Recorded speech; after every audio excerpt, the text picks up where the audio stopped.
Hi, Paul Meleen here at E-TEAM. This is a special time of year, and on behalf of E-TEAM and the Meleen family, I want to wish you a happy Thanksgiving.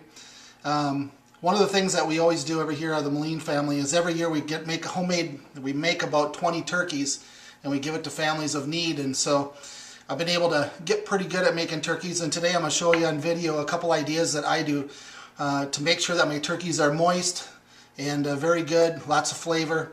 Something you might want to try if you want a different idea or a different tactic in preparation of turkey. You might want to use some of these ideas, you might want to use the whole thing.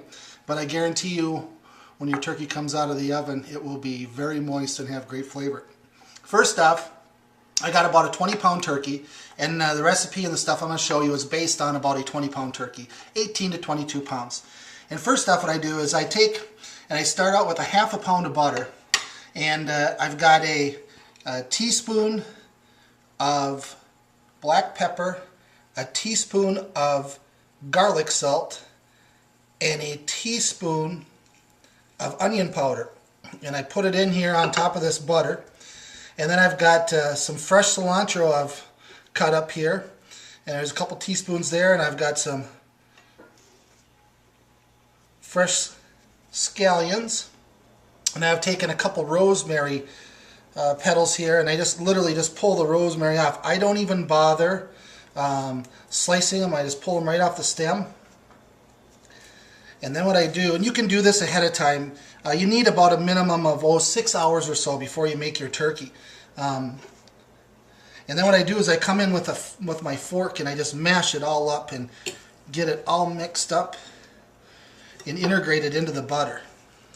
And what I'm going to do here is, once this is all done, I'm going to roll it into a loaf, and then I put it in the freezer and I freeze it in wax paper.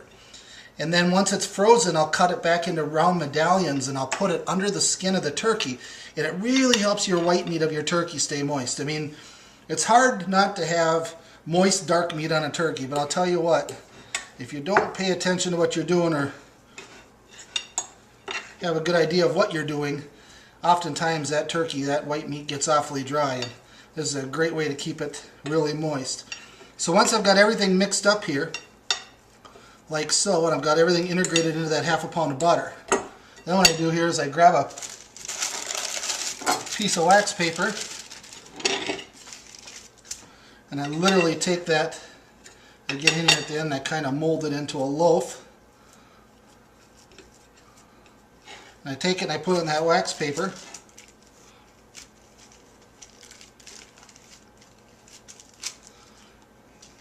And then I roll it up in this wax paper like so. And then I'll put it in the freezer. Again, you need a solid 4 to 6 hours. It's something you could do a week ahead of time or a day or two ahead of time. And then freeze it in your freezer. And I took the liberty here of making one ahead of time. This has been in the freezer for 6 hours. And you can see what I've got it with my fresh butter loaf. And then what I like to do is I come back and I cut it into medallions. You can see I've got my herb butter medallions. And I'll cut them all up, and then I'll get this turkey up here and I'll show you what I'm going to do. I like thicker medallions just because the butter will melt slower. So I've got all my medallions cut. And here's my 20-pound turkey. And what I've done, or what I need to do here, is take your fingers and get in here and break the skin away from the breast meat. And then just kind of slowly get your hands in there and peel that back. And then what I do is I come in with these medallion pieces of butter and I literally work them in all over under the skin of the turkey like so.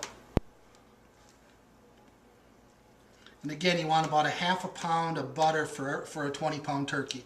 If you got a small turkey, you could probably get by with a 1/4 of a pound. But what will happen here is this butter will melt, and as the turkey sears in the oven and cooks, it'll absorb some of that butter to help, and the skin will hold it and adhere to it, and that will actually slow down the juices of the actual skin of the turkey releasing to help keep that white meat. Really nice and moist. You can see here how I'm working this around. We spin this around here so you can get a better view. Again, you get in there and peel that skin away, and again here on the front I'll get in here and put the butter in here. So that's my first step. The second thing I like to do when I'm baking my turkey is I like to do injectors, and I like to inject marinades into them. And a couple very, very important tips. I'm using a Cabela's Creole butter. You're welcome to use any kind of marinade, or you can make your own. I've been using the Cabela's product for a long time, and it really works well for me. But rule number one, whenever you're using marinades and going to inject into any kind of pork, chicken, or turkey, never, ever, ever take your injector and go into the actual container, because once you poke your turkey, your chicken, your tender, you could have food contaminants, raw meat. This could really, really get you sick. So what I always do is I pour it into a separate container, and whatever I would not use out of here, I'd throw away. Then I can put the lid on it, put it back in the fridge, and I can use it at another time. So never, ever go in there and... Rule number two, whenever I'm injecting, or whenever you're injecting, it's really important, is you don't want to stick the turkey all over the place. If you do that, your turkey's going to look like Swiss cheese, and all of the marinades will fall out, and it'll literally just fall right out of the holes and drain to the bottom of the pan. So what I like to do is I like to strategically find a place, again, kind of working around where that butter is, but I'll find a spot like here, right here in the breast, and I'll release a little bit of that, and I'll continue to use the same hole, and I'll just work it around within the breast. If I use the leg or whatever I'm using, I use the same hole. And by doing this, I prevent that Swiss cheese effect, so the marinade will stay within the breast of the turkey. So I'll do one on this side, come over here and do one on the other side on the breast. One thing that whenever I'm marinating too is I don't worry about marinating the dark meat. Dark meat's in the bottom of the pan. All the juices from the bottom of the pan will help keep that meat very moist and tender. So I don't worry about injecting the dark meat. You're welcome to, but it's just something that I've never done. Again, see how I work this around using the same hole. Again, I'm not poking holes all over through the turkey. And then I'll come back here and I'll do the legs. I'll get up underneath in one spot in each area, and that should be all I need. So that's the kind of the tricks that I do to help keep my turkey breast really, really moist. Quick recap, don't forget about your butter medallions.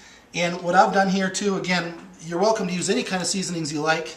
I just like the rosemary and the cilantro. They go very well together. And you're welcome to use any seasonings. Freeze this, cut it into the medallions, pull it underneath that skin, come back and do the marinade. And again, never ever put your injector into the marinade itself. Now, one of the other things that's really, really important too is I cook my turkeys about 325 degrees.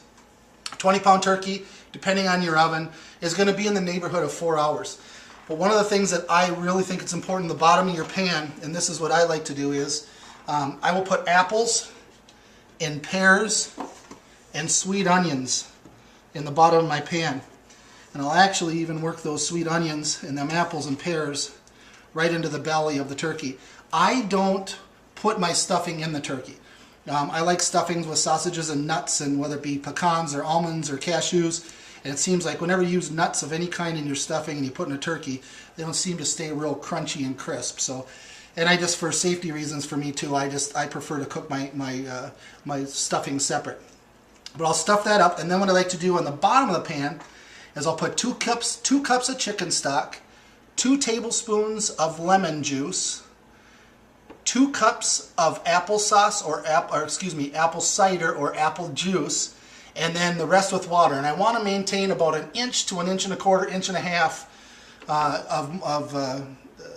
at all times in the bottom of my pan. So I'll add whatever water I need to that concentrate to maintain it. Oh, and I also like to add a couple tablespoons of garlic.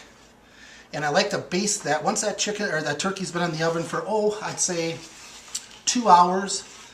When it's just starting, you can just starting to see that turkey start to firm up. At that point, I'll start basting my turkey about every 20 minutes. So I'll get a baster, pull the juices out, and put it over the top. And then for my seasoning, Very simple. Again, you're welcome to use whatever you like.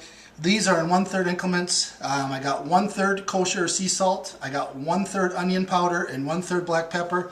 And I'll just come back now and just kind of work that over the top of my turkey.